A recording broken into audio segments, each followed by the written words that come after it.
Në Itali tashmë nuk njihen patentat e shoferit të Maqedonisë së Veriut, pavarësisht se ekziston një marrëveshje për njohjen dhe zëvendësimin e ndërsjellë të tyre.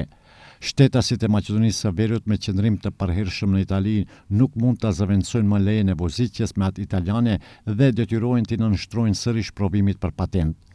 Ky problem konfirmohet edhe në faqen zyrtare të Ministrisë së Punëve të Brendshme, ku thuhet se Maqedonia e Veriut ka marrëveshje me Italinë, por se aktualisht në Republikën e Italisë nuk është e mundur zëvendësimi i patentave të shoferit me Republikën e Maqedonisë së Veriut dhe po punohet për zgjidhjen e kësaj situate. Problemi me mosnjohjen dhe pamundësinë për zëvendësimin e patentave të Maqedonisë së Veriut në Itali po ndikon seriozisht te marrëgjimtarët, pasi disa prej tyre tashmë po humbin vendet e punës nëse puna e tyre barret nga drejtimi automjeteve. Njëri prej tyre është edhe Besir Esati nga Reqica e Madhe, i cili po përballet me vështirësi të shumta për shkak të kësaj procedure.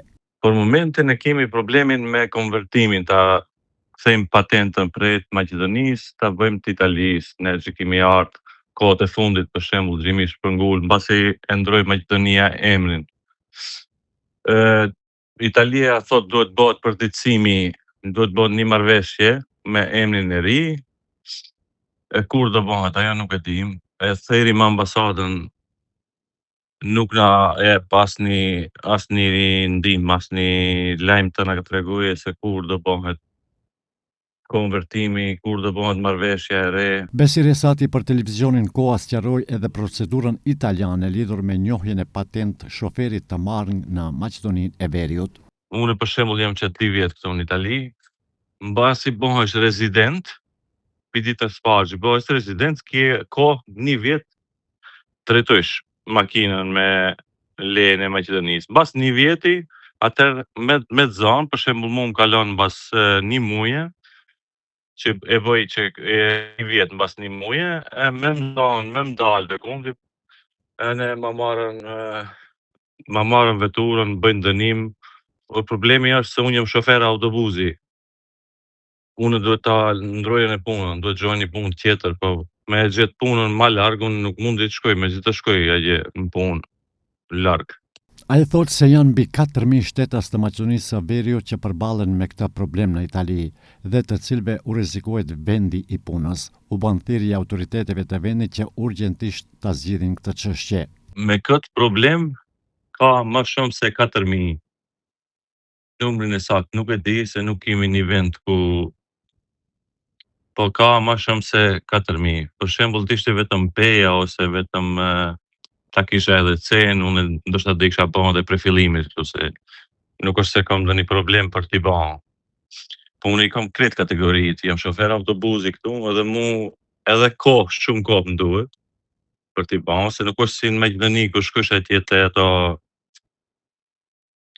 si e bësh lejen, e bësh me terminet, këto terminet janë shumë gjata.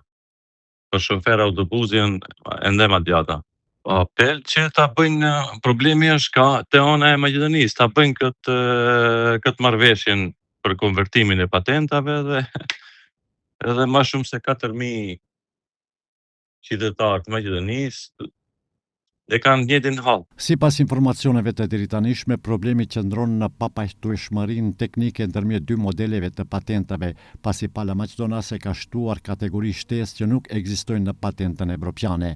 Për këtë arsye, autoritetet italiane kanë kërkuar nënshkrimin e një marrëveshje të re, gjë që nënkupton përsëritjen e plotë të procedurës për njohjen e dokumentit. Nga Ministria e Punëve të Jashtme bëhet e ditur se janë në fazën përfundimtare harmonizimet e marrëveshjes për njohjen e patentave të shoferit ndërmjet 2 shteteve, të cilat pritet të përfundojnë nga pala italiane. Por, qytetarët e Maqedonisë së Veriut kanë njoftuar se ditëve të fundit janë përpjekur të marrin me qira një automjet me patent nga Maqedonia e Veriut, por kompanitë italiane të rentakar u kanë bërë të ditur se prej disa muajsh kanë marrë udhëzim të mos japin automjete me qira nëse patenta nuk është lëshuar nga një vend i Bashkimit Evropian. Në këto raste, qytetarët duhet të kenë patent ndërkombëtare për të marrë një automjet me qira.